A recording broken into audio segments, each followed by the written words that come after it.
नमस्कार, मैं हूं जल्पा क्षत्रिय और आप देख रहे हो के न्यूज नेशनल। कर्नाटक विधानसभा के पूर्व अध्यक्ष और कांग्रेस विधायक के.आर. रमेश कुमार ने महिलाओं को लेकर बेहद ही आपत्तिजनक और असंवेदनशील टिप्पणी की। उन्होंने विधानसभा में कहा है कि जब बलात्कार को रोका नहीं जा सकता तो लेटिए और मजे लीजिए। हैरानी वाली बात यह है कि कांग्रेस विधायक की इस शर्मजनक टिप्पणी पर विधानसभा अध्यक्ष विश्वेश्वर हेगड़े कागेरी आपत्ति जताने के बजाय इस पर ठहाके लगाकर हंसने लगे। हालांकि विवाद बढ़ने के बाद विधायक रमेश कुमार ने माफी मांग ली। रमेश कुमार ने कहा कि अगर उनके बयान से किसी को ठेस पहुंची है तो वह इसके लिए माफी मांगते हैं। लेकिन प्रश्न यह है कि क्या कुछ भी बोलकर माफी मांग ली जाए तो कुछ भी बोलने की परमिशन मिल जाएगी? क्या अब माफी मांगने से सारे गुनाहों से कोई भी माफ कर दिया जाएगा? मुद्दा आज का यही है कि नेताजी शर्म करो। आज के हमारे इस मुद्दे पर हमारे साथ चर्चा के लिए जुड़ चुके हैं सामाजिक कार्यकर रुझान खंबाता हमारे साथ जुड़ चुकी है, राजनीतिक विशेषज्ञ ज्योति अमीन पटेल हमारे साथ जुड़ चुकी है, भाजपा की ओर से पारुल पटेल हमारे साथ जुड़ चुकी है, एडवोकेट सोनल जोशी भी हमारे साथ इस मौके पर जुड़े हैं, आम आदमी पार्टी के प्रवक्ता काड़ू वगासिया हमारे साथ जुड़ चुके हैं और राजनीतिक विशेषज्ञ भरत राजगुर भी हमारे साथ जुड़े हैं। आप सभी का स्वागत है के न्यूज में। आपसे ज्योति जी शुरुआत करना चाहूंगी। कर्नाटक विधानसभा के पूर्व अध्यक्ष और कांग्रेस विधायक जिन्होंने एक शर्मजनक टिप्पणी की, उन्होंने ये कहा विधानसभा में कि जब बलात्कार को रोका नहीं जा सकता तो आप लेटिए और मजा लीजिए।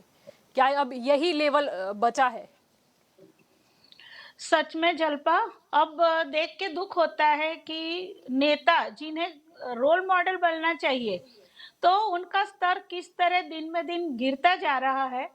पहले तो पुरुष इस तरह की जब टिप्पणी करते हैं तब मुझे सबसे पहले तो आपत्ति यही होती है कि बलात्कार क्या होता है वो कोई पुरुष समझ ही नहीं सकता, क्योंकि बलात्कार औरतों के साथ होता है और वो सिर्फ एक शारीरिक घटना नहीं है, क्योंकि जो शारीरिक संबंध होता है एक औरत के लिए आत्मा तक पहुंचने का साधन होता है, प्रेम पाने का साधन होता है। वहीं पुरुष के लिए शारीरिक संबंध सिर्फ एक मजे लेने की, आनंद लेने की चीज है। यहीं पे बुनियादी फर्क है और यही वजह है कि जब बलात्कार होता है तो स्त्री की आत्मा तक घायल हो जाती है। तो इस तरह की जिसने भी ये अभी कहावत की तरह इसको इस्तेमाल किया जा रहा है, लेकिन जिसने भी पहली बार ये वाक्य कहा होगा वो निहायती एक असंवेदनशील और स्त्री को सिर्फ उपभोग की चीज समझने वाला इंसान रहा होगा, ये भी तय बात है। क्योंकि जब शारीरिक रूप से बलात्कार होता है तो स्त्री मानसिक रूप से भी उतनी ही टूटती है, क्योंकि कई उसके बाद मानसिक उसको प्रश्न होते हैं और कई बार तो ये भी होता है कि वो स्त्री आजीवन बहुत एबनॉर्मल लाइफ जीती है। वो अपने पति के साथ भी शारीरिक संबंध सहजता से नहीं बना पाती है।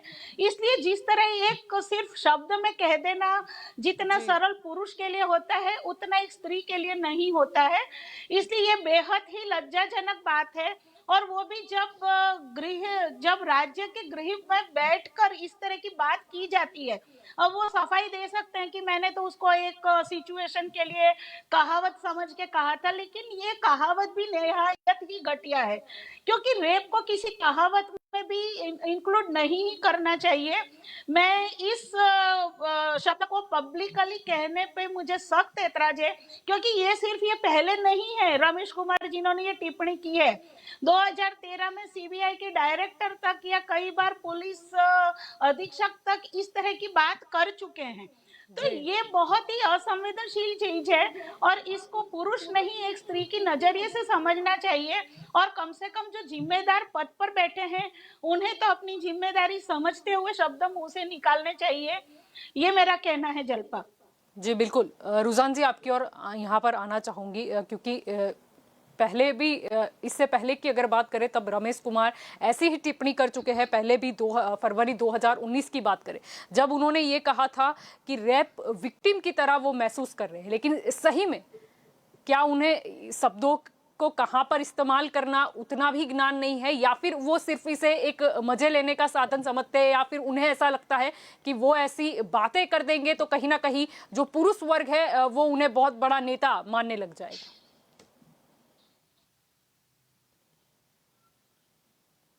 रुझान जी, हम आपको सुन नहीं पा रहे। हमारे देश में सबसे बड़ा प्रॉब्लम ये है कि हम हमारे मंदिरों, हमारे धर्म को बचाने के लिए हमारे मंदिर में ये हुआ, हमारे धर्म को बचाना है, लेकिन पार्लियामेंट हमारे देश का मंदिर है। वापस रिपीट करती, पार्लियामेंट हमारे देश का मंदिर है, लेकिन शर्म आती है कि हम कोई भी, ना हमारे नेता और ना हमारे नागरिक, हम कोई भी हमारे मंदिर को नहीं बचा पा रहे।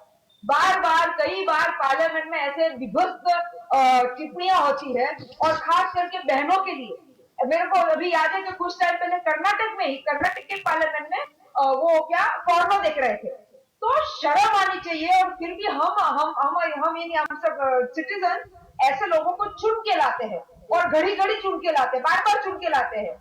इसीलिए I think we deserve the type of government that we vote for, जो कहते हैं। तो हमें खुद पे भी शर्म आनी चाहिए आगे अगर हम यहाँ बैठे हैं बात करने के लिए। और ये सिर्फ एक पार्टी की बात नहीं है, सारी पार्टी की बात है। अगर आप ही ने बोला और हमने भी सुना, मैंने तो एक्चुअली देखी, वीडियो क्लिप देखी, कि जैसे ही वो बोले जो भी सिचुएशन थी, भले जो भी उनको मजाक करनी है करो, लेकिन तुम बहनों को रेप जैसी, जिसके बारे में मैडम ने पहले बताया, मुझे उसको उस चीज को दोहराना नहीं है, लेकिन it is such a painful fearful thing. हमने आज के लिए रेप के लिए हमने मर्डर क्या कहते हैं, सॉरी, वो फांसी पे लटकाने के अब गुना उसका आ गया है कि फांसी पे लटकाने की सजा मिलती है, और उसको अब इस तरह मजाक में ले रहे हो। दूसरी इंपॉर्टेंट पॉइंट कि ये जो पितृत्व होता है, पेट्राइकल सोसाइटी है, सालों से बहनों को डिमीन किया जाता है।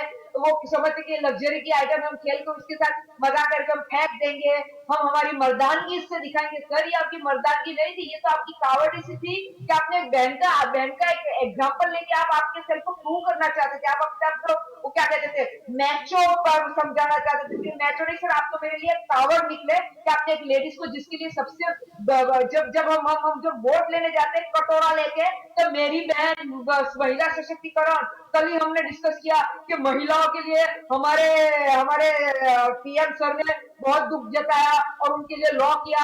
तो सर, अब आप ही को बता देती हूँ पीएम सर, कि यही पार्लियामेंट में जहाँ पे स्पीकर बैठे थे, सब इन्वॉल्व थे, मैं किसी को नहीं बोलना चाहती, मैं सब पार्टी के नेताओं को बोलना चाहती हूँ कि भाई इसको बोलो कि मैं तो कहती पूरी पार्लियामेंट डिसॉल्व कर दो, कि ऐसे घटिया लोग बैठे थे और हंस रहे थे और फिर सॉरी कह दिया। सर, आज मेरे को ये बहुत अच्छा लगता है, ये जो अंग्रेज छोड़ के गए ना, ये सॉरी वर्ड, ये बहुत अच्छा वर्ड छोड़ के गए हमारे लिए, कि थप्पड़े मारो फिर सॉरी कहो। तो अगर ये तो ठीक है, आज तो वो एक्सपोज हो गए इसलिए सॉरी का, वरना कई लोग नेता जितने नफट होते हैं, मेरे को दूसरी भाषा नहीं, अनपार्लियामेंट्री लैंग्वेज नहीं यूज करनी, जो इन्होंने तो पार्लियामेंट में अनपार्लियामेंट्री लैंग्वेज यूज की, इतने नफट होते कि लोग तो सॉरी नहीं बोलते, खुद को दिखाते हम तो सब सही थे। इसीलिए जब पॉइंट इज दैट कि अगर आज हम बात कर रहे हैं, तो ये नेताओं से तो बात करने की अब कोई पॉइंट ही नहीं रहा है, लेकिन मैं आम जनता से बात करना चाहती हूँ कि आम जनता, आप जागो, हमारे देश के लिए जागो। आप तो घड़ी घड़ी निकल जाते हो कि हम पैट्रियोटिक है, हम देश के लिए जान देंगे। अरे जान नहीं चाहिए आपका एक सही वाला वोट चाहिए। कि ऐसे सारे नेताओं को, मैं तो बोलती हूँ, यहाँ जितने भी नेता लोग बैठे सिर्फ वोट लेने के लिए बड़ी बड़ी बातें करते हैं, बहुत कम है थोड़े गिने चुने नेता, अभी मैं नाम देने के मूड में नहीं हूँ, लेकिन गिने चुने नेता है जो अपने वो उस पर खड़े रहते हैं, अपने क्या कहते हैं, मॉरल्स पे खड़े रहते हैं। बाकी सारे नेता खुद के मॉरल्स को क्या कहते हैं, बेच देते हैं, और फिर जब वोट लेने से पहले भाई पेट्रोल के भाव हाय, गैस के भाव हाय, और फिर पेट्रोल के भाव और गैस के भाव बढ़ जाते हैं, और फिर जब वो नेता बन जाते हैं तो कभी कुछ बोलते नहीं, तुमको शर्म आनी चाहिए। और अब हमारे नागरिक को जानना पड़ेगा, वरना हम जिंदगी भर, और हमारी बहनों बेटियों के साथ जिंदगी भर ये होता रहेगा, क्योंकि ऐसे नेता बोलेंगे। तो ये जो दूसरे भाई लोग हैं, जो उन्होंने सुन लिया, बोलेगा हमारा नेता बोल रहा है, क्या बड़ी बात है, रेप कर लेंगे, एंजॉय करो। तो किसी बहन को अभी ऐसा मेरे को बोलना नहीं चाहिए, लेकिन इतनी ऐसी नालायकी में उतरे कि अगर हमारे हाथ में हो, मैं ऐसा नहीं बोलती कि वो सऊदी लॉ की बात नहीं करूंगी, लेकिन सर हमारे अगर देश में न्याय है तो इनके सामने, मुझे नहीं पता, हमारे लॉयर मैडम शायद बोल सकते हैं, कोई PL हो सकती है, और यहाँ पर कुछ कर सकते हैं। तो भाई मेहरबानी करके इनको ये देश की ये गंदगी है, मैं बोलती हूँ हमारे देश की गंदगी है, गंदगी को निकालो। जी बिल्कुल। सोनल जी, आपकी ओर आना चाहूंगी। कर्नाटक विधानसभा में देखा गया कि बलात्कार वाला एक आपत्तिजनक बयान दिया गया। अगर हम याद भी कर लेते हैं निर्भया कांड, तो क्या ये नहीं जानते कि बलात्कार एक स्त्री, एक किसी भी लड़की के लिए क्या होता है? क्या उन्हें शर्म नहीं आती? पहली बात तो जलपा ये जरमैन ने बोला वो बिल्कुल सही है। और हम लोग ज्यादातर बहुत सारी डिबेट्स रोज करते हैं, ऐसे बोले तो भी चलेगा, महीने में 10 बार ऐसे ही मिलना होता है कि जहां पे कोई भी पॉलिटिकल नेता बोल देता है सॉरी। सॉरी वर्ड की तो मतलब धज्जियां उड़ गई। और बहुत सारी बड़े बड़े पद के नेताओं ने इस तरह की टिप्पणियां की है। पहली बात तो ये, इसके लिए भी एक लाया जाए पर्टिकुलर लेके कि अगर वो लोग जैसे कि जनता को रिप्रेजेंट कर रहे हैं और कोई नेता है कहीं से उनको चूटा गया है, मतलब उन्होंने इलेक्ट किया गया है, और फिर भी अगर वो इनसेंसिटाइज होके लेडीज के लिए इस तरह की बात करते, चाहे गुस्से में बोलते मजे ले लो, ये एक निवेदन जो दिया है वो बिल्कुल ठीक नहीं है। मतलब एकदम अशोभनीय वर्तन उन्होंने किया है, अनडिग्निफाइड। इन लोगों के लिए ये होना चाहिए, अगर जैसे बोला जाए अधिकार का भंग किया, नक्शी किए तो हमारी वुमेन्स की सबकी। तो ऐसे नेता को एक बात ये हो सकती है कि हमें परमानेंटली बैन करना चाहिए। जी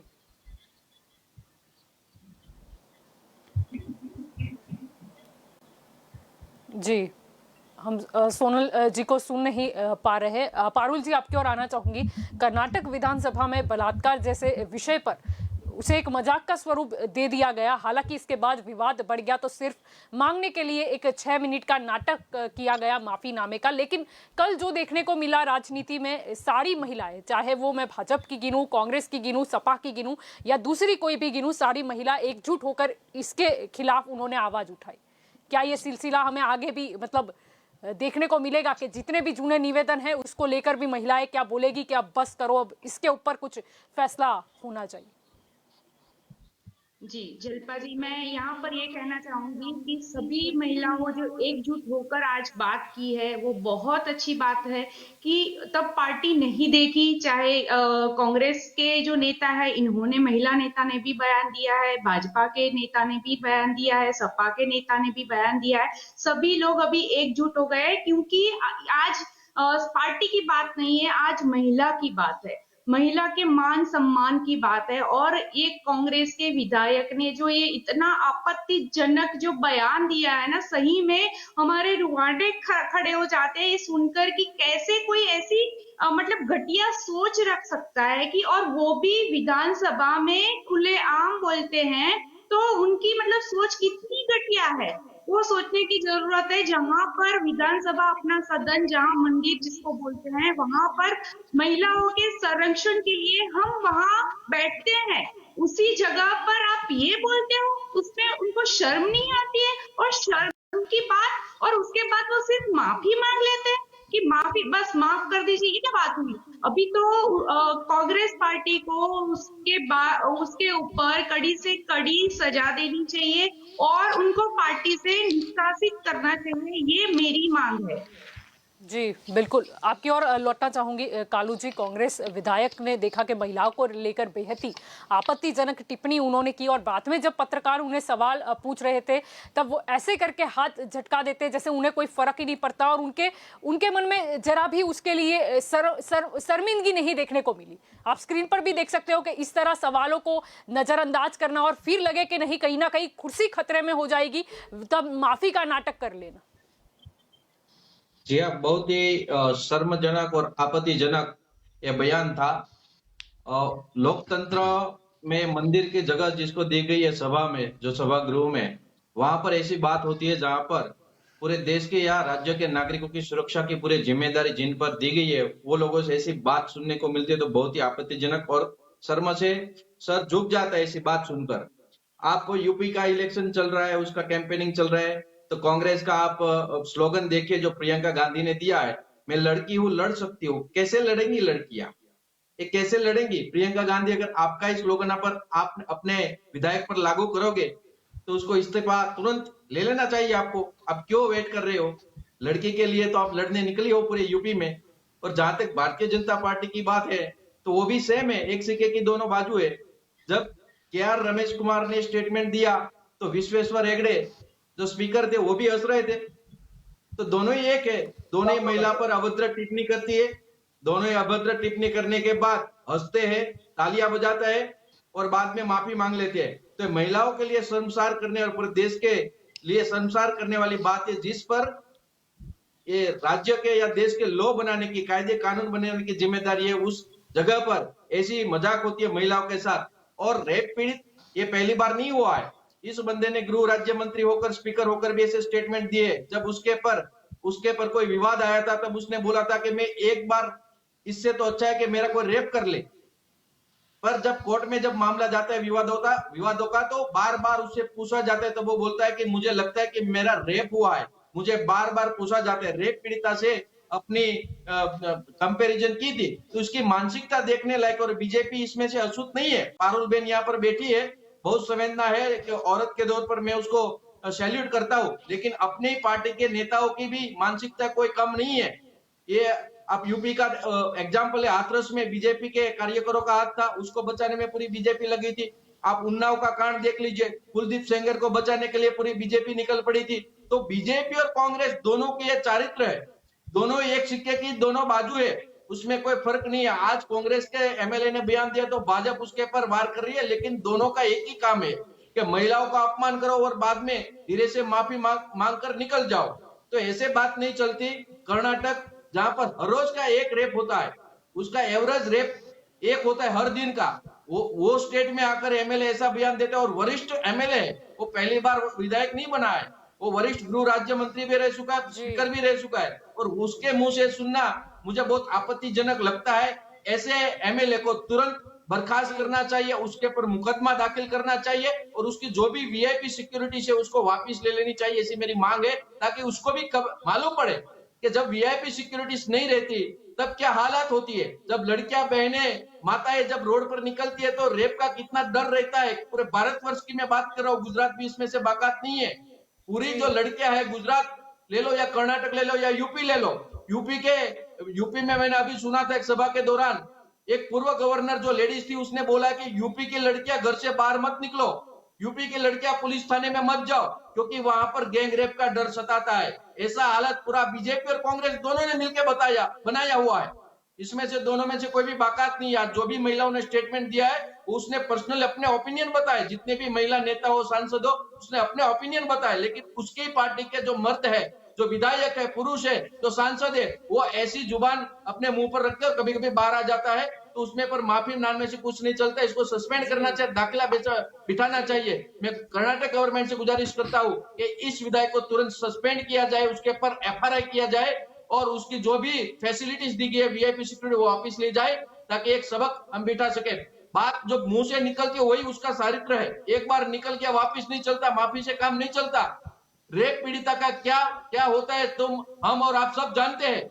उसका पूरा सोसाइटी में सोशली कितना डिफेमिनेशन हो जाता है एक बार रेप होने के बाद, वो हम सब जानते हैं। और उसका अपने एक मामूली विवाद के साथ कंपैरिजन करना, यह बात क्या बन रही थी। जो खेत है, कर्नाटक के खेती बाड़ी लोग है, उनको जब फसल बर्बाद हुई थी फ्लड स्ट्राइक की वजह से, तो वहां पर वो लोग मुआवजे के लिए डिस्कशन करना चाहते थे। जब पूरा हंगामा हो गया तो स्पीकर ने बोला अब मेरे कंट्रोल में ये चीज नहीं है, तो इसने एक संज्ञान में ये एक कहावत कही थी। कहावत भी ऐसी जो चारित्रहीन है कि भाई अब कुछ आप नहीं कर सकते, अब आप कंट्रोल बाहर है आपकी सिचुएशन, तो आप लेट जाओ और मजे लो। ये क्या बात होगी। यही चारित्र है भाजपा और कांग्रेस के दोनों के नेता का, और जनता को समझना चाहिए। जितनी भी महिला भी देख रही है, समझ रही है, उसको समझना चाहिए कि हम किसको वोट देते हैं। हम ऐसे लोगों को विधायक बनाने के लिए अपने वोट दे रहे।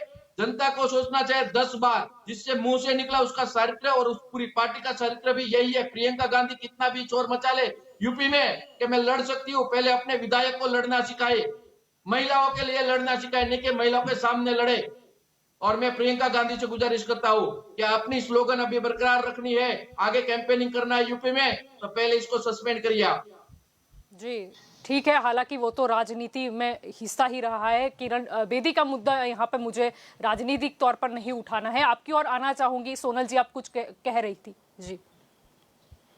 सॉरी चलपा डिस्कनेक्ट हो गया था। एक्चुअली यही था कि जिस तरह इन्होंने अपनी भड़ास निकाली, सबने निकाली है, पर ज्यादातर किसी पक्षापक्षी पे नहीं जाएंगे जलपा, क्योंकि हर बार ऐसा होता है। इन फ्यूचर ऐसे भी हो सकता है कि वो बीजेपी का नेता हो, चाहे आपका भी नेता हो सकता है, क्योंकि यहाँ पे हम लोग स्त्री की बात कर रहे हैं, लेडीज की बात कर रहे हैं, जहाँ पे उनकी डिग्निटी को कभी भी, ये पुरुष प्रधान देश है और हर जगह पे ये होता आया है कि बोलने के बाद सॉरी बोला जाता है।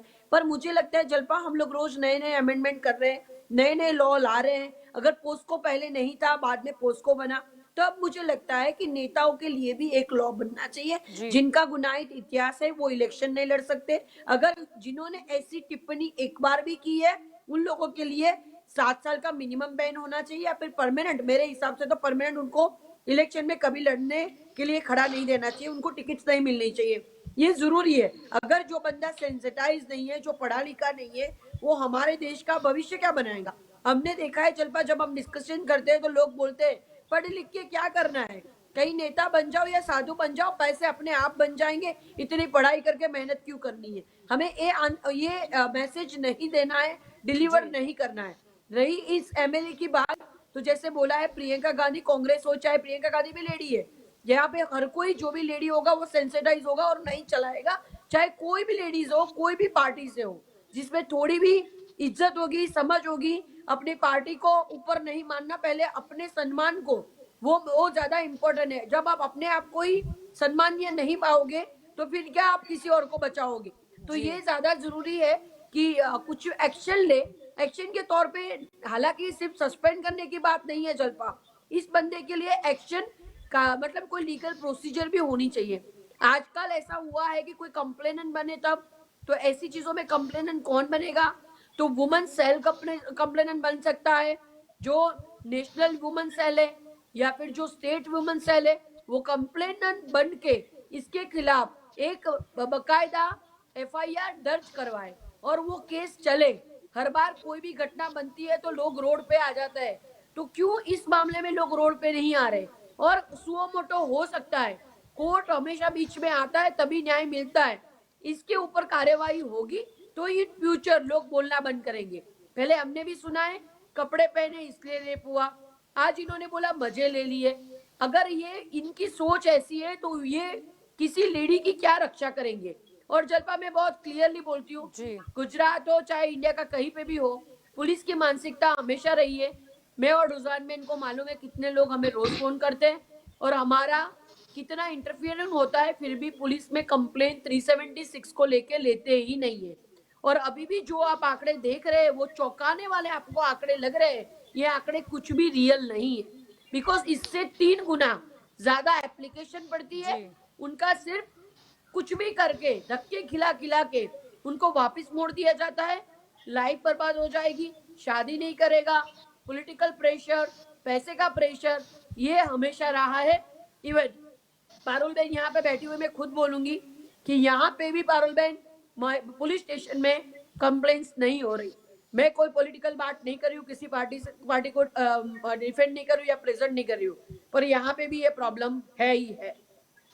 जी जल्पा, जी बिल्कुल, जी बिल्कुल। भरत जी, आपकी ओर आना चाहूंगी, क्या कहना चाहोगे? जब इस तरीके का निवेदन आता है, वो भी विधानसभा गृह में इस तरीके की चर्चा होती है, तब सही में प्रश्न हो जाता है कि सही में महिला सशक्तिकरण की बात होती है, महिलाओं को आगे ले जाने की बात होती है, सम्मान देने की बात होती है। हम देखते हैं कि जब भी नारी दिवस होता है तब ढेर सारे मतलब राजनीतिक ट्वीट आ जाते हैं, लेकिन सही में इनमें थोड़ी भी शर्म बचती है या नहीं? फिर भी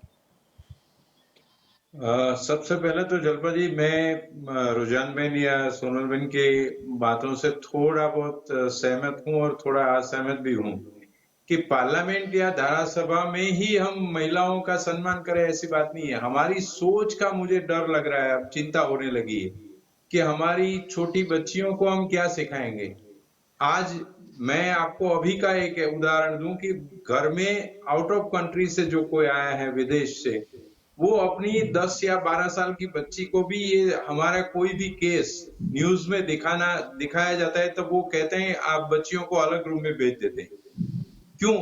कहते हैं कि हम चाहे कितना भी विकसित देश में रह रहे हैं, यहाँ ऐसे किस्से नहीं हो रहे।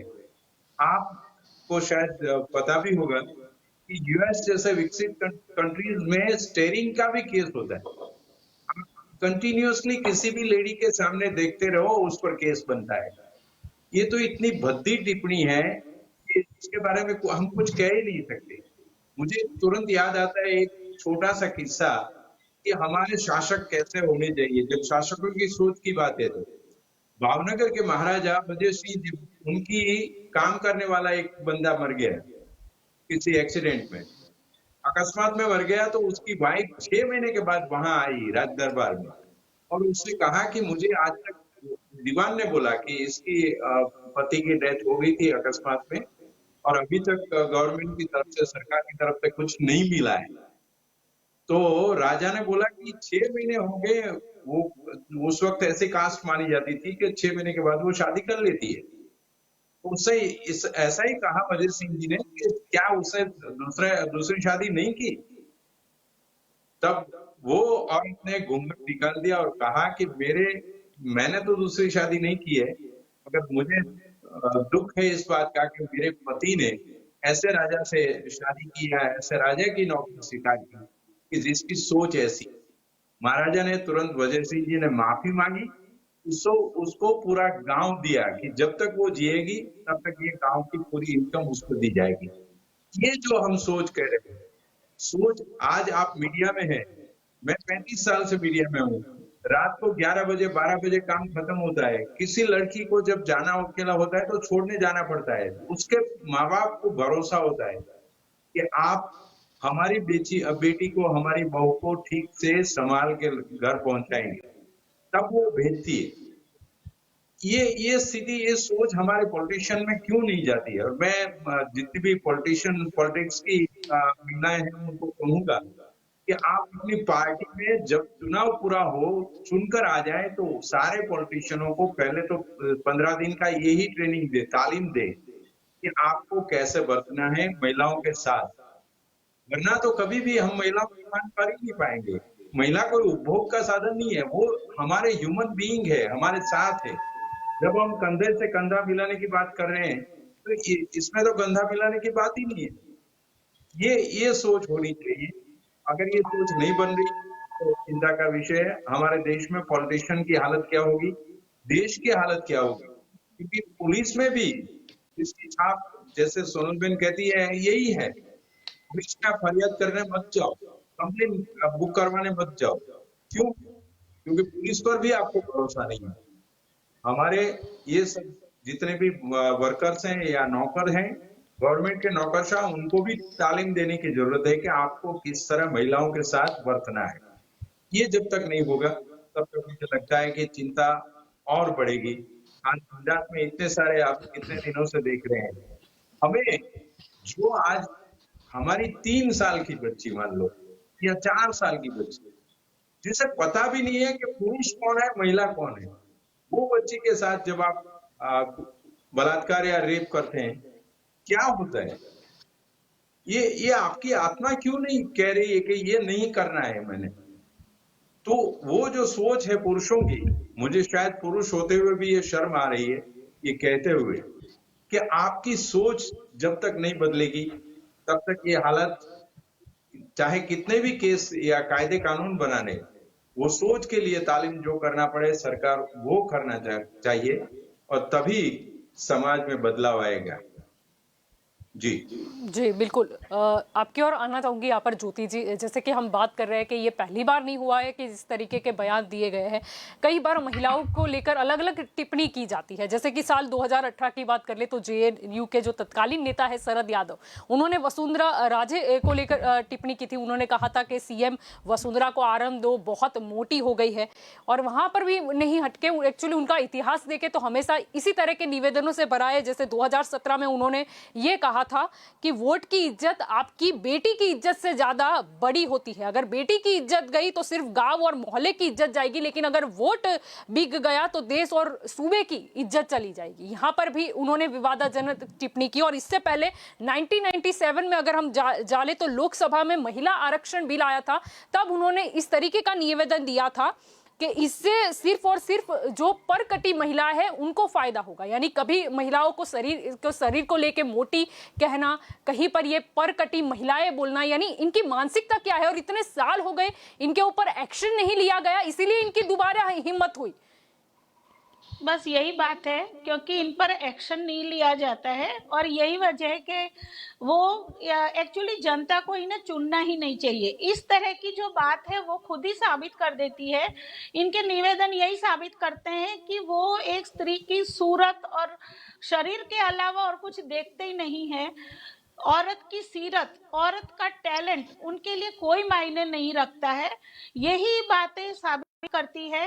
और बिल्कुल यही बात है कि जो पुरुष की मानसिकता है, अब जैसे ये रेप का ये प्रोवर्ब किसने बनाया मुझे नहीं पता, लेकिन बनाने वाला पुरुष होगा, क्योंकि रेप कहते किसे हैं? रेप वो है कि जो उसकी मर्जी के विरुद्ध किया जाए। तो जो काम मर्जी के विरुद्ध हो रहा है उसको कोई एंजॉय कैसे कर सकता है? सबसे पहली ही बात यही है। तो ये प्रोवर्ब बहुत गलत तरीके से, बहुत खराब तरीके से बनाया गया है। अब जैसे ये कांग्रेस के एमएलए ने ये स्टेटमेंट दिया है, और वहीं उनकी हाई कमांड प्रियंका गांधी अभी ये कह रहे 40% रिजर्वेशन की बात कर रही है, स्त्री सशक्तिकरण की बात कर रही है। अब उसकी बातों में कितना दम है इस पे तो मैं अभी टिप्पणी नहीं करना चाहूंगी, लेकिन हाँ अभी वो मौका है कि वो अगर उन्हें सस्पेंड कर दे तो महिला मतदारों में एक अच्छा जा सकता है संदेशा कि भाई जो कहती है वो करके दिखाती है। अब रही बात मानसिकता की, तो सिर्फ ये कांग्रेस की बात नहीं है। हमने अब तक की हिस्ट्री में कई नेता देखे हैं ऐसे कि जो स्त्री को, मतलब कई कांड बाहर आ चुके हैं कि जिसमें औरत को सिर्फ एक उपभोग की चीज समझा गया, उसको पदोन्नति की लालच देके उसके साथ दुष्कर्म किए गए और कई बार हत्याएं भी कर दी गई है। अमरमणि त्रिपाठी ले लो या कुलदीप सेंगर ले लो, कई मतलब दर्जनों ऐसे मामले हैं जिसमें ये नेता शामिल थे। लेकिन कितना हो हल्ला होने के बाद उनके विरुद्ध हुआ है, मतलब चार्जशीट वगैरह दाखिल हुई है, वो भी मीडिया के बहुत सारे प्रेशर के बाद। वरना जिन 3 पक्षों के नेता तो इन्हें बचाने में लगे थे। क्यों? क्योंकि नेता लोगों के लिए औरत की इज्जत या रेप ऐसा कोई मामला ही नहीं है जिसको सीरियसली लिया जाए। ये मैं नेताओं की भाषणबाजी से कह सकती हूँ, क्योंकि उनका ये है कि पहले तो रात को निकली क्यों, कपड़े ऐसे क्यों पहने थे। अरे भाई ये कोई गुनाह थोड़ी है रात को देर से निकलना है। अच्छा, अब जो छोटी छोटी 1.5, 2, 3 साल की बच्चों के साथ हो रहा है उसके लिए आप क्या सफाई दोगे? क्योंकि वो तो रात को भी बाहर नहीं निकली, ना ही उन्होंने ऐसे कोई उत्तेजक कपड़े पहने हैं। कपड़े जो भी पहने, एक्चुअली प्रॉब्लम पुरुष की नजर में है। क्योंकि क्यों आज कोई पुरुष कम कपड़े पहन के निकलता है, औरत तो उसके पीछे नहीं भागती, तो फिर पुरुष क्यों? तो मतलब आप यही बात है कि खोट अपनी नजरों में है और कसूरवार दूसरे को ठहराते हो। तो ये मानसिकता जो है वो खास करके बदलने की जरूरत है, और इसके लिए स्कूल लेवल से स्त्री सम्मान की बातें सिखानी चाहिए। क्योंकि जो बच्चे सीखते हैं ना वो आजीवन कायम रहता है, वो उनकी जड़ों में रहता है।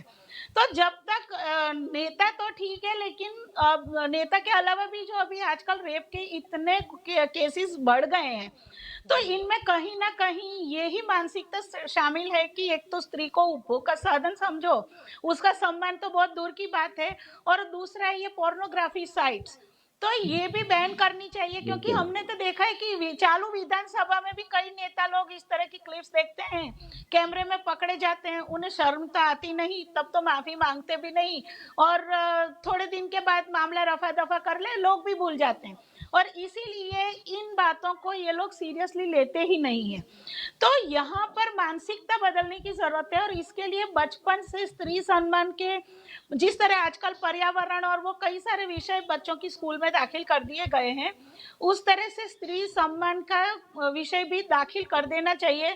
क्योंकि प्रॉब्लम इनको सजा देने से सॉल्व नहीं होना है, क्योंकि करोड़ों पुरुष है और लाखों महिलाएं हर साल बलात्कार का शिकार होती हैं। कई खुद पहुंचती भी नहीं है, भूल जाती है रो पीट कर, क्योंकि काफी सारे मामलों में तो पहचान वाले लोग ही होते हैं बलात्कारी पुरुष, तो वो जाने देते हैं। लेकिन बात यही है कि पूरे देश की मानसिकता बदलनी पड़ेगी, क्योंकि जब यहाँ पर हम इस तरह के दावे करते हैं कि छोटे कपड़े पहनने की वजह से पुरुष ऐसा ही करेगा, लेकिन मैं उनको ये भी बता दूं कि विदेशों में सी बीच ऊपर लड़कियां किस तरह घूम रही होती है, वहां पुरुष भी उतने ही होते हैं। लेकिन चूंकि वहां खुला हुआ माहौल है, इस तरह की नजरों से कोई नहीं देखता है। तो वहां पर ये चीज लागू नहीं होती है। मतलब अगर हम वो दृष्टि यहाँ के पुरुष बना ले तो यहाँ पे भी वो, लेकिन कहते हैं ना जितनी स्प्रिंग दबाओ उतनी उछलती है। तो ये जो स्प्रिंग दबाने वाली बात है वो हमें छोड़नी है। ये अपनी भारतीयता या संस्कृति के नाम पे एक जो नेचुरल इंस्टिंक्ट को दबाया जाता है तो वो भी उछल के स्प्रिंग का काम करता है। तो अभी बहुत सारा खुलेपन की भी जरूरत है, शिक्षा की भी जरूरत है, जागृति की भी जरूरत है। जी जल्पा जी, रुझान जी आपकी ओर आना चाहूंगी। जैसे कि हम आज ये बात कर रहे हैं कि पहला ऐसा मौका नहीं है कि जब ये हुआ है, इससे पहले भी कई टिप्पणी आई है और जैसे कि पहले भी मैंने उल्लेख किया निर्भया कांड का, तो कांग्रेस के तत्कालीन सांसद और जो राष्ट्रपति पति रह चुके हैं प्रणब मुखर्जी, उनके बेटे ने भी इस तरीके का बयान दिया था। उन्होंने तो दिल्ली में रेप के विरोध में आई हिस्सा ले रही छात्राओं को ये कह दिया था कि सजी सवरी महिला है जिन्हें असलियत में क्या हुआ है उसके बारे में कोई नॉलेज ही नहीं है।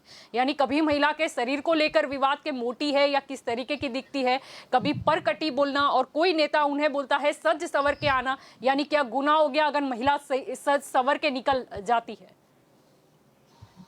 प्रॉब्लम ये है कि जिस देश में हम आई थिंक हमारे देश है जहाँ पे हम देवियों की पूजा करते हैं, और उसी जब देवियों की पूजा करने के बाद ये सब जो आप देख रहे हो नाटक हो रहा है, इसलिए ये हमारे देश का सबसे बड़ा दुर्भाग्य है। जो हमारे कहते हैं ना टू इंडिया, ये टू इंडिया का ये एक और सबूत और नमूना है। बड़े फिर हमसे बोला ये टू इंडिया क्या है, ये वो जो भी। दूसरी बात की अगर थोड़ा टॉपिक पे ये पर्टिकुलर पे थोड़ा फोकस करना चाहती हूँ, खास करके मेरे पॉलिटिशियंस पे, क्योंकि बाकी तो सब ये बाकी जो आपने मानसिकता बात की उसको मैं सेकंड में लूंगी। ये फोकस जो ये करना है कि अगर आपने स्टार्टिंग में देखा था तो जब ये भी कैमराज आपने दिखाए वीडियो क्लिप कि जब वो अपने एमएलए जा रहे थे तो वो उसने डोंट केयर कर दिया कि भाई ही डिडंट केयर, एरोगेंस दिखाया। लेकिन जब उस पर प्रेशर बढ़ा, so I should really thank Priyanka Gandhi. I really feel कि may be she is that different lady, क्योंकि she started it came from the top कि हाँ ये गलत किया है। जब इन भाई को पता चला कि अब मेरी लग जाएगी तो अब उन्होंने माफी मांगी। माफी मांगने में भी अगर आप लोगों ने वर्ड्स नोट किए तो उन्होंने इफ बोला, if I have hurt the sentiments, यानी अगर मैंने इफ किया, यानी अभी भी उसकी बेशर्मी को देख ही लेना, अभी भी वो बेशर्मी पे ही है, क्योंकि वो तो ईगो मेल ईगो आ गया ना, तब सॉरी तो बोलना पड़ा, क्योंकि ऊपर प्रियंका गांधी से आया होगा भाई कर ले वरना तेरी आनी जानी हो जाएगी। अब दूसरी पॉइंट, चलो प्रियंका गांधी ने तो अपना रोल प्ले कर लिया, लेकिन हमारे स्पीकर साहब ने वो अगर आप वो वीडियो क्लिप जगह दिखा दीजिए तो अच्छा रहेगा, ताकि लोगों को भी पता चले कि हमारे स्पीकर साहब भी हंसे और पीछे से सब लोग हंसे। जैसे जब जो द्रौपदी का चीरहरण हो रहा था और कैसे सब लोग पांडव कौरव सब, जो भी पांडव हंस रहे थे नहीं पता मुझे, लेकिन कौरव हंस रहे थे वो मुझे पता है। तो इस तरह का सीन हो रहा था वहां पे। तो मेरा तो कहना है कि अगर ये सब मानसिकता की बातें हम हमारे पे लेंगे, अच्छा है लो, लेकिन भाई ये नेता है, ये लोग रोल मॉडल है, तो इन्हीं से चालू करो, शॉक ट्रीटमेंट वहीं से चालू करो। ये जो हमारा पार्लियामेंट असेंबली जो हमारा मंदिर है, अगर मंदिर में ऐसा हुआ है, मंदिर में हमारी बहनों का मैं तो बोलूँ चीरहरण हुआ है, उनकी डिग्निटी का चीरहरण हुआ है, तो पहले उनपे आप एक्शन लो। मैं तो बोलूँ जितने लोग हंसे कैमरा चालू करो, जितने लोग हंसे सिर्फ माफीनामा नहीं, उनको सस्पेंड करो, कुछ सजा ऐसी दो कि दूसरा लोग ताकत नहीं करे। वरना जो आज ये सारे यहाँ पे हमारे पैनलिस्ट बैठे इंक्लूडिंग रुझान, हम ये सब बोलते हैं मानसिकता चेंज करो, बहनों को कराटे सिखाओ। अरे क्या कराटे सिखाए, एक बेचारी छोटी बच्ची का जब रेप होता है, या मैं तो बोलूँ 16 साल की लड़की का भी रेप होता है, दो उसमें खड़े हो जाएंगे तो बेचारी क्या करेगी 16 साल की कराटे वाली भी लड़की। इसलिए आप समझो कि ये कोई कराटे सिखाने से काम नहीं होने वाला है, ये इनको शॉक ट्रीटमेंट देने से काम होगा। और शॉक ट्रीटमेंट हम हमारे नेता से ही क्यों चालू ना करें? हम तो हमेशा दूसरों की बात करते लेकिन नेता की बात नहीं करते। तीसरा पॉइंट, सब बाजू कागड़े काले, इसलिए मैंने ये यूज किया कि हमारे लॉयर मैडम ने बोला कि ऐसा ये करो, रूल बनाओ। अरे लॉयर मैडम आप समझो ये नेता है, सॉरी टू टेल, ऐसी खड्डूस जात है कि उनके जब पगार बढ़ाना होता है पहले तो वो वॉकआउट करेंगे दूसरे लोगों के प्रॉब्लम के लिए, लेकिन खुद का जब पगार बढ़ाना है या जो वो क्रिमिनल का एक्ट लाना था कि भाई क्रिमिनल ऐसे क्रिमिनलिटी हो तो इतने नहीं लड़ सकते, तो वो भी वो लोग ने कैंसिल करवा दिया। तो ये तो भाई नेता है, यू कैन एक्सपेक्ट देम कि वो लोग इसके लिए कहेंगे कि ना हमारी बहनों की है तो हम ये लॉ लेंगे। भाई इनकी बस की बात है ही नहीं, उनको करना ही नहीं है। अब तीसरी बात, मैडम आप भूल गए, मुझे याद है सिर्फ ये लोग लेडीज पे टिप्पणी नहीं करते, दूसरी भी टिप्पणी बता दूं, मुझे एग्जैक्ट याद नहीं, मोस्टली मुलायम सिंह थे कि लड़का है गलती हो जाती है। जी बिल्कुल, लड़का है गलती हो जाती है, यानी क्या व्हाट, अभी मेरे को तो मैं थोड़ा कंट्रोल कर रही हूँ अपने आप को, लेकिन लड़का है गलती हो जाती है, यानी इसका मतलब क्या बाकी के लड़के क्या सीख रहे हैं? यानी ये सिर्फ बहनों की टिप्पणी करते, वो लड़कों को चढ़ाते भी है। मैं तो बोलती हूँ, मुझे पता नहीं हमारे लॉयर मैडम अगर कुछ हेल्प कर देवे तो, कि जैसे हम लोग नहीं कहते कि आप देश के अगेंस्ट बोलते हो तो कौन सा वो कानून आता है जो घड़ी घड़ी हम लोग यूज कर देते हैं, देशद्रोह। कानून का नाम है राजद्रोह। देशद्रोह। थैंक यू, राजद्रोह। Thank you. ऐसा कुछ यूज करो तो बहनों का द्रोह ऐसा कानून यूज करो ताकि इनको पता चले। क्योंकि सिर्फ हम बोलेंगे मेंटालिटी चेंज करो, सॉरी बट मेरे को खुद पे भी गुस्सा आ रहा है, मेंटालिटी चेंज करो। क्या मेंटालिटी धपेला चेंज करें? जब हालत ऐसी है हमारे, जब हमारे वो होगा तो क्या करेंगे? और फाइनली पॉइंट ये आता है कि जब हम सालों से ये सब बातें कर रहे हैं तो इससे प्रॉब्लम क्या हो रही है अभी मैं बता दूं कि जितना हम किसी के, अभी ये लोग ने सबने बताया कि रेप केसेस के बारे में बताया। अब मुझे खुद को भी वो डेटा मैंने पुल नहीं किया, लेकिन हमारे आपके नेता ने बताया कि कर्नाटक में रोज 1 रेप होता है। सर अगर कर्नाटक में 1 होता है, मेरे गुजरात में तो 5 रेप हो रहे हैं दिन के सर। इसमें पता नहीं करना आपका डेटा गलत है, क्योंकि मेरा डेटा तो सही है कि मेरे गुजरात में 5 रेप हो रहे हैं। तो यानी कर्नाटक में कम, मैं तो कंपैरिजन करूंगी तो आई नेवर न्यू कि Karnataka is better than Gujarat, but irrespective of that rape itself 1 हो 5 हो के ना हो, इट इज इम्पोर्टेंट कि ये जो रेप का जो हम जो इसको इतना घिनौना पाप समझते हैं, इतना घिनौना पाप, अगेन रिपीट करती हूँ, फांसी तक की सजाएं दी जा रही है। भले लोग क्यों कोर्ट में नहीं जाते ये भी बता दो। आज ही गुजरात में आया है कि एक रेप का केस ट्रायल पे आया आफ्टर 41 ईयर्स, 41 साल के बाद सर रेप का केस ट्रायल पे आता है। अभी ये लोग तो बोल रहे थे कि रेप लोग लॉज भी नहीं करते, और जो लोग लॉज कर लेते हैं, जो लोग पुलिस के पास जाते हैं रेप का केस, वो 41 ईयर्स के बाद किसी को तुम रेप का केस चलाओगे तो कैसी बेचारी लड़की की हालत होगी। उसने तो बोल भी दिया कि भाई रात गई बात गई, माफ करो मुझे करके उसने छोड़ दिया वो केस को। क्योंकि अगर हमारे देश में ऐसी हालत है, फिर आप उनके मानसिकता चेंज करो। अरे भाई शॉक ट्रीटमेंट चालू करो तो मानसिकता चेंज होगी, वरना तो ये तो हम दूसरे 50 साल और बोल देंगे मानसिकता, लेकिन कुछ नहीं होने वाला। जी बिल्कुल। पारुल जी आपकी और यहाँ पर आना चाहूंगी। यहाँ पर तो राष्ट्रीय महिला आयोग की बात करें तो उसकी जो प्रमुख है रेखा शर्मा, उनका भी निवेदन सामने आया था। उन्होंने कहा था कि बलात्कार को ले गई आपत्तिजनक टिप्पणी पर कर्नाटक कांग्रेस के विधायक KR रमेश कुमार पर निशाना उन्होंने साधा था, और ये भी आगे कहा कि बेहद दुखद और दुर्भाग्यपूर्ण ये उनका निवेदन है। और ये भी उन्होंने कहा कि अब भी महिला विरोधी जनप्रतिनिधि है। अब क्योंकि भाजपा यहाँ पर सत्तारूढ़ मैं गिन लूं केंद्र सरकार में भाजपा है, इसीलिए आपको नहीं लगता कि अब शायद भाजपा को ही एक पहल आगे बढ़ानी पड़ेगी? जी जल्पा जी, यहाँ पर मैं आज भाजपा की प्रतिनिधि के ओर से नहीं बोल रही हूँ, अभी एक महिला की ओर से बोल रही हूँ। आपने अगर ऑरेंज कलर का खेस पहना है तो निकाल दीजिए पारुल जी, फिर बोलिए। जी चलो ठीक है, मैंने आपको ये सवाल इसीलिए पूछा था क्योंकि केंद्र में बीजेपी है सत्ता स्थान पे, और यहाँ पर बिल पसार करने के लिए हम जानते हैं कि बीजेपी ने बहुत मेहनत की है, बहुमत में है, तो उन्हें किसी की और की जरूरत नहीं पड़ती, तो एक बिल इस पर भी हो जाए, इसीलिए मैंने सवाल पूछा था। मेरा तरीका ये था सवाल पूछा। मैं खुद ये बोलना चाहूंगी कि इस पे एक बिल पसार होना ही चाहिए और पास होना ही चाहिए, क्योंकि ये महिला का मान सम्मान की बात है, उनकी जो रिस्पेक्ट होनी चाहिए उसकी बात है। अगर इसी तरह से कहीं अगर स्टेप्स नहीं लिए गए तो इन फ्यूचर ये एक रूटीन हो जाएगा, तो इसीलिए यहाँ पर ही स्टॉप लगाना जरूरी है और इस पे कोई कानून लगने ही चाहिए। जैसे सोनल बहन ने बोला, बहुत अच्छी बात बोली इन्होंने कि ऐसे जैसे जिस विधायक या किसी नेता ने अगर कोई टिप्पणी की या कुछ भी गलत चीज बोली है तो उनको आगे कहीं पर भी उनको कहीं टिकट नहीं मिलना चाहिए, वो लॉ आना ही चाहिए। मैं खुद ये बोलती हूँ कि ऐसा कोई लॉ आए जैसे कि वो आगे कभी ऐसी बात सोच ही नहीं सके और ऐसा काम कर ही नहीं सके। जी बिल्कुल। जी रुझान जी, मेरे को खाली इतना करना है कि पारुल जी आपको सलाम जो आपने आज बताया, अब आप इसका अमलीकरण करवाइएगा और कसम खाइए यही टीवी चैनल पे अगर इसका अमलीकरण 1 साल में नहीं हुआ तो आप आपके जो भी होद्दे पे है, जो भी आपका होद्दा है नेता भाजपा, आप उससे राजीनामा दे देंगे। श्योर, यहाँ से मैं आपको प्रॉमिस करती हूँ कि इसके लिए मैं लड़ाई करूंगी। दूसरी सलाम आपको मैडम, वरना राजीनामा भी दे देना, क्योंकि फिर लड़ाई सिर्फ करनी नहीं है। दूसरी सलाम।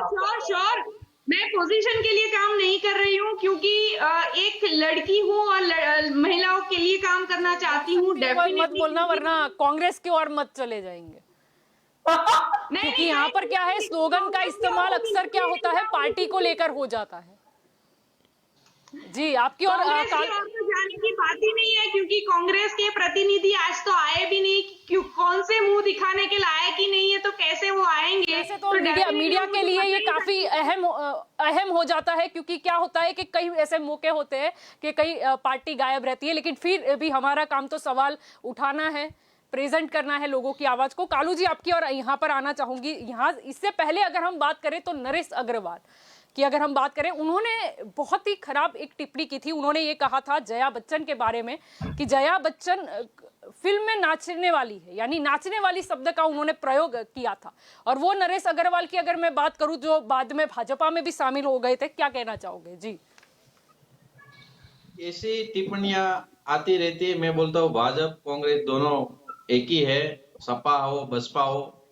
मेन चीज वो है कि एजुकेशन की कमी। हम जिसको वोट देते हैं वो एजुकेटेड नहीं होते, उसकी मानसिकता को देखकर हम वोट नहीं देते। हम जाति पाति में बढ़कर वोट देते, हिंदू मुस्लिम करके वोट दे देते, अपनी जाति का मान के वोट दे देते, कहीं पर कोई लुभावनी ऑफर आती है तो वोट दे देते। उसका ये नतीजा है कैसे आपराधिक लोग और हल्की सीसरी मानसिकता वाले लोग सदन में जाके बैठ जाते और हमारा प्रतिनिधित्व करते हैं। वहां से हम और उम्मीद लगा भी नहीं सकते। नेशनल क्राइम रिकॉर्ड के जो आंकड़े हैं, 26,727 2020 में रेप के केसेस दर्ज हुए हैं।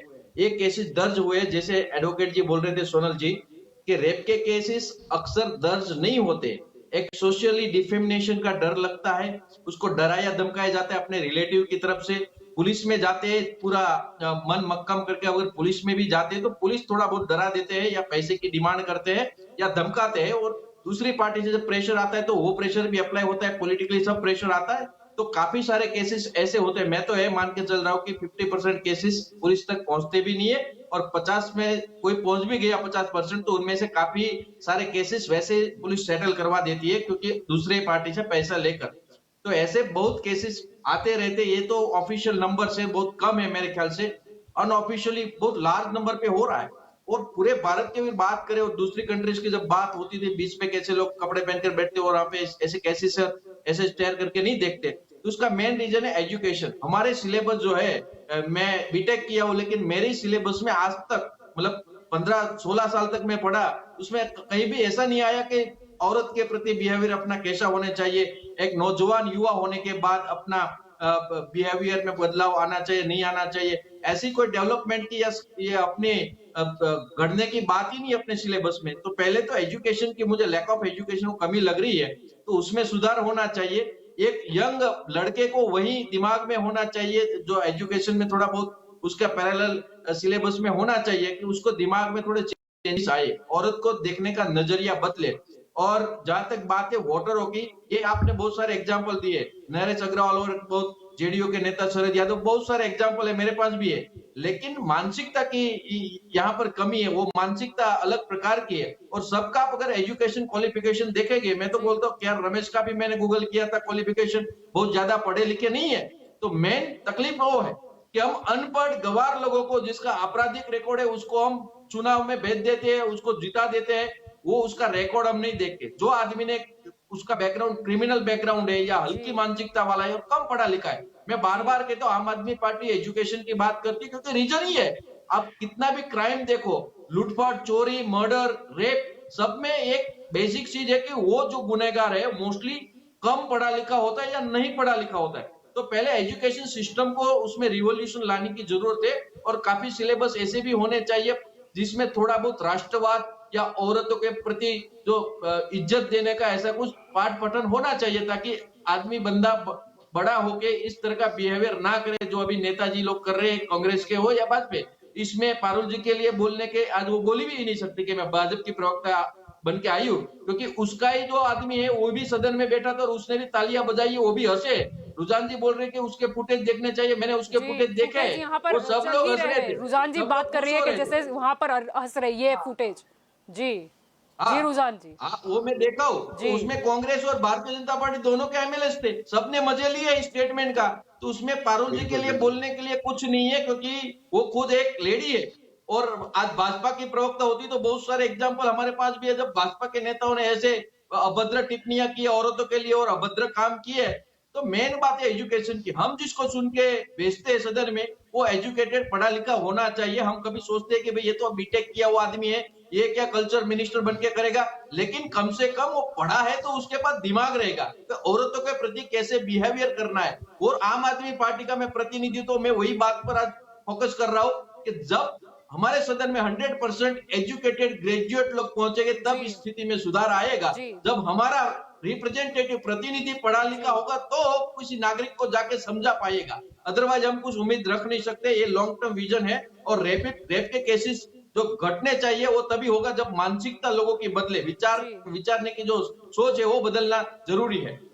जी, यहाँ पर सोनल जी आपकी ओर आना चाहूंगी। जब ये इन्होंने मुद्दा उठाया ही है एजुकेशन का, ऐसे तो मुझे ऐसा लगता है कि ये काफी इजी है, इसमें तो कोई बिल लाने की जरूरत नहीं है। अगर स्टेट गवर्नमेंट ठान ले तो क्या नहीं हो सकता, चाहे वो कोई भी बोर्ड हो, गुजरात की हम बात कर ले या दिल्ली की बात कर ले, राजस्थान की बात कर ले, बहुत इजी है। दिल्ली में लाए, हमने पायलट प्रोजेक्ट चलाया, पहली बात ये है कि यहाँ पे तो हर कोई बंदा जलपा देखेंगे कि हमने क्या किया उस पे ज्यादा है। मतलब पर्टिकुलर हमारा देश है, हर देश में हर जो भी कानून करे वो अपने लिए। यहाँ पे ये ज्यादातर आपने देखा होगा जो भी पॉलिटिकल नेता आएंगे वो बोले हमारी पार्टी ने ये किया, हमारी पार्टी ने ये किया, वो अपने गिनवाते रहेंगे। पर क्या नहीं किया ना, उस पे अगर डिस्कशंस हो और वो क्या कर सकते हैं तो वो ज्यादा बेटर रहेगा। दूसरी बात ये बोला उन्होंने, बोला हाँ मैं हमेशा सपोर्ट करूंगी कि कोई पढ़ा लिखा लोग बंदा हो जो नेता बने और जो राजनीति में आए, जिससे विजन हो, जिसको वो ज्यादा देश का मतलब विकास करे।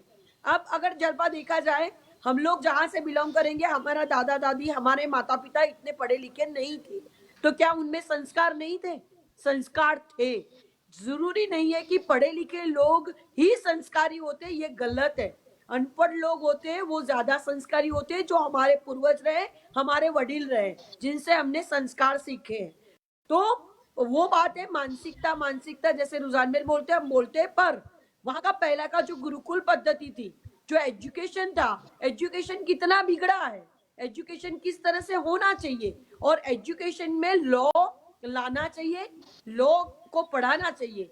जब आप छोटे से स्टैंडर्ड से अगर आप पढ़ाना शुरू करेंगे, जैसे बच्चों को पढ़ाया जाता है कि रेड लाइट पे रुकना है, वो वायोलेशन होगा लॉ का, तो बच्चे वो देख के सीखते हैं। इसी तरह लॉ का इम्प्लीमेंटेशन होने के पहले उसको लॉ को पढ़ाना जरूरी है। हर कोई लॉ का विद्यार्थी होगा वही लॉ पढ़ेगा।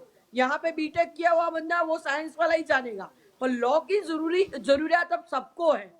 तो लॉ का एजुकेशन में समावेश करना ये हर पार्टी की जिम्मेदारी है। जो अभी तो केंद्र सरकार में बीजेपी की गवर्नमेंट है, वो एक इनिशिएटिव ले और ऐसे नेताओं के लिए, और क्रिमिनल रिकॉर्ड वाले नेता हो, चाहे ऐसे टिप्पणी करने वाले हो, अनसेंसिटाइज हो, अभी क्या बोले, ज्यादातर लोग जो है, कई बार तो देखा गया है जलपा, आप भी जानते हो कि जो शिक्षण मंत्री होगा या फिर शिक्षण के जुड़े कोई जगह पे अपना कारोबार देख रहा होगा, वो 10th पास होगा या 5 पास होगा, तो कहाँ से अच्छा होगा। तो ये सब रिवॉल्यूशन एक हर जगह पे, जो बच्चे तलाटी की एग्जाम दे रहे हैं, आज का पेपर देख लो, IAS दे रहे हैं, उनको सब पूछ डालेंगे, सब लॉजिक, कोई बाकी नहीं रखेंगे। पर नेता बनने के लिए कोई लॉजिक नहीं है, बस बोलना आना चाहिए, खड़े हो जाओ, बात खत्म, आपका नैया पार हो जाएगी। ये नहीं होना चाहिए। उनके लिए भी मेंटली एबिलिटी, उनकी स्टेबिलिटी, वो कैसे कितना प्रेशर ले सकते हैं, जैसे MBA के बच्चे होते हैं, उनको टारगेट दिया जाता है, उनकी मेंटली स्टेबिलिटी चेक की जाती है कि आप तब तक ये काम कर सकते हो, नहीं कर सकते हो। हम लोग कितना प्रेशर में, लॉयर है तो कितना प्रेशर में हम काम कर सकते हैं। तो इसी तरह ये जो नेता लोग हैं, उनके लिए भी एक पर्टिकुलर करिकुलम होना चाहिए, उनसे उनको गुजारना चाहिए। ऐसा कि नहीं कि नेता का बेटा है वो भी नेता बन गया, उसका पोता है वो भी चढ़ गया, उसके रिलेटिव आए उसको भी लगा दो, तो ऐसे नहीं हो सकता। अब रिवॉल्यूशनरी चेंजेस आए हैं। इन फ्यूचर सुप्रीम कोर्ट या हाई कोर्ट ने सुओ मोटो लिया है, काफी चीजें हाथ में ली है, इस चीज को भी लिया जाएगा। PIL लोग करते हैं और एक्शन लिया जाएगा। मुझे उम्मीद है इस मामले में कब से कार्यवाही हो रही है और इसमें भी होगी, क्योंकि अब वो दिन गए जब जनता को बेवकूफ बनाते थे, अच्छा बोलते थे, अब वो समय गया। और आपके पास बटन का जो अधिकार है, वो बटन का अधिकार आप रखिए, मेहरबानी करके किसको वोट देना नहीं देना वो आपको देखना है। हमेशा कैरेक्टर देखना चाहिए बंदे का, कि वो कितना ऑनेस्ट है।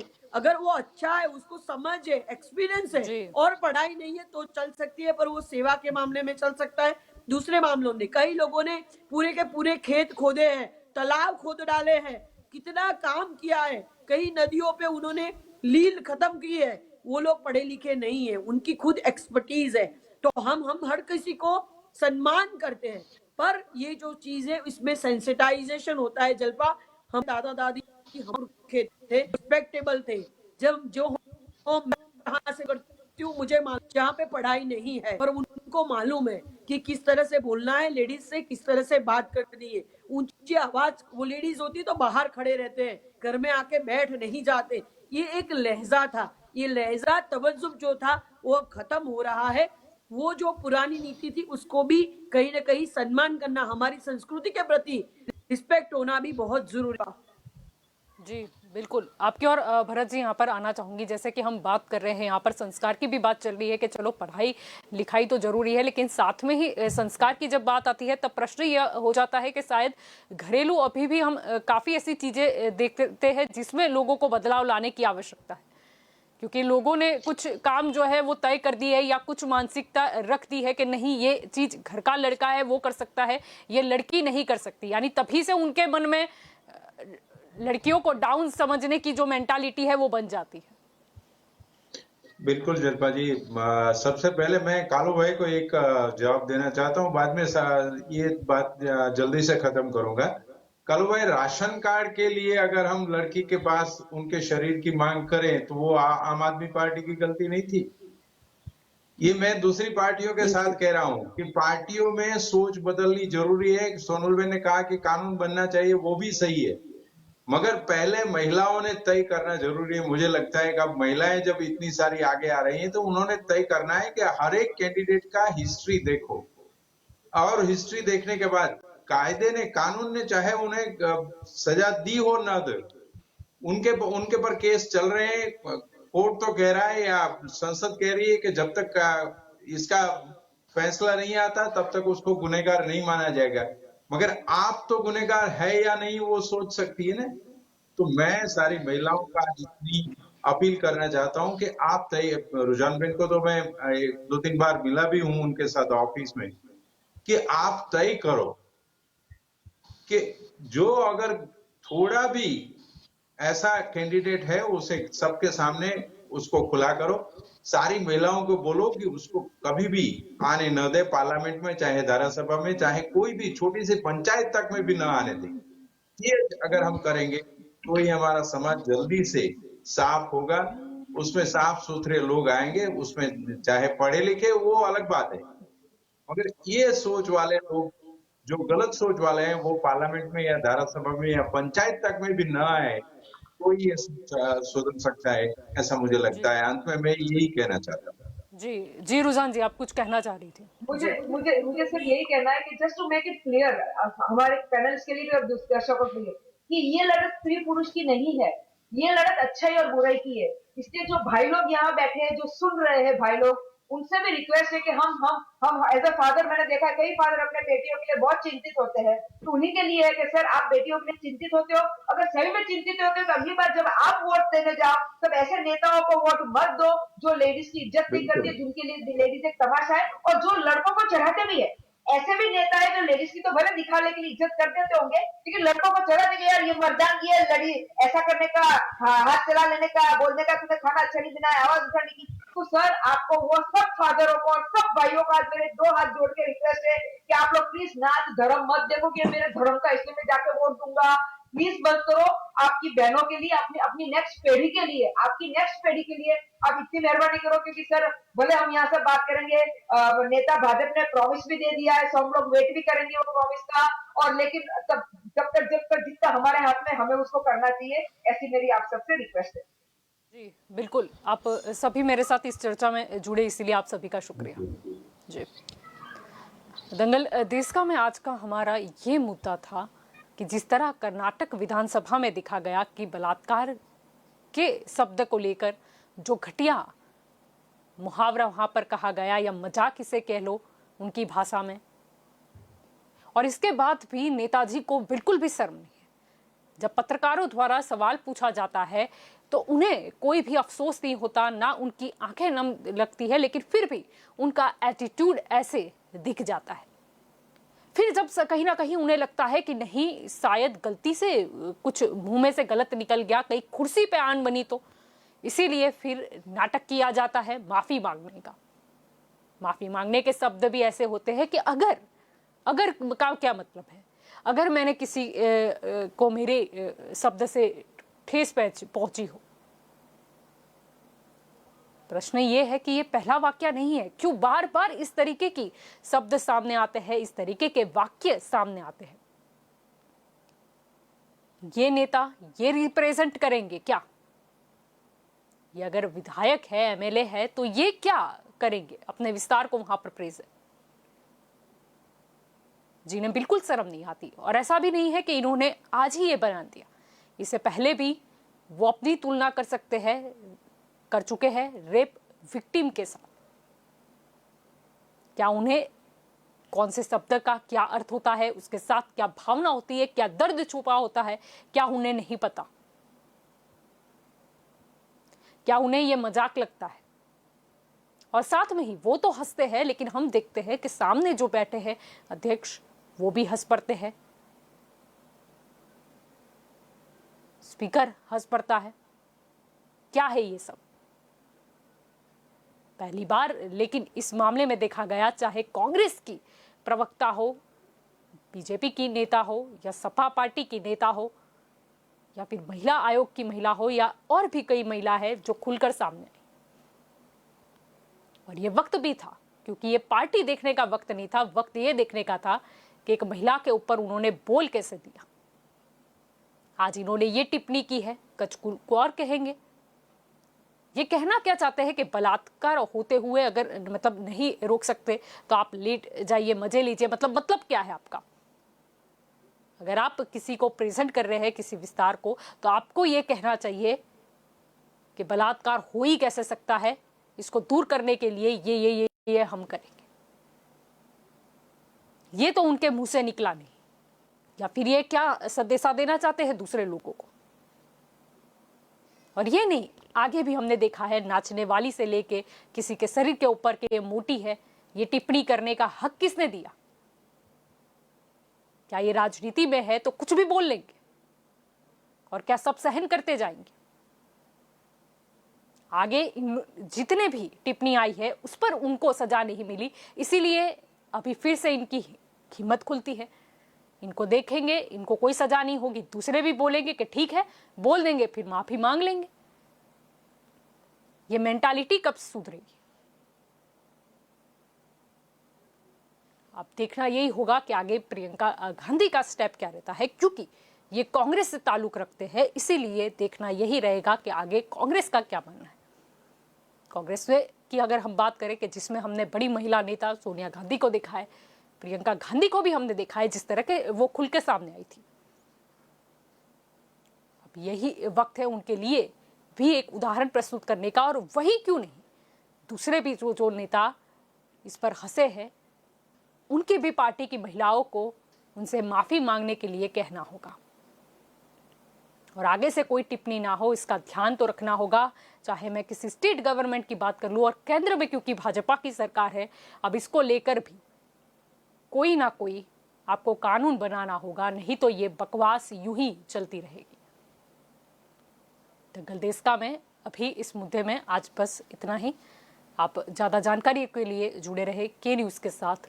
नमस्कार।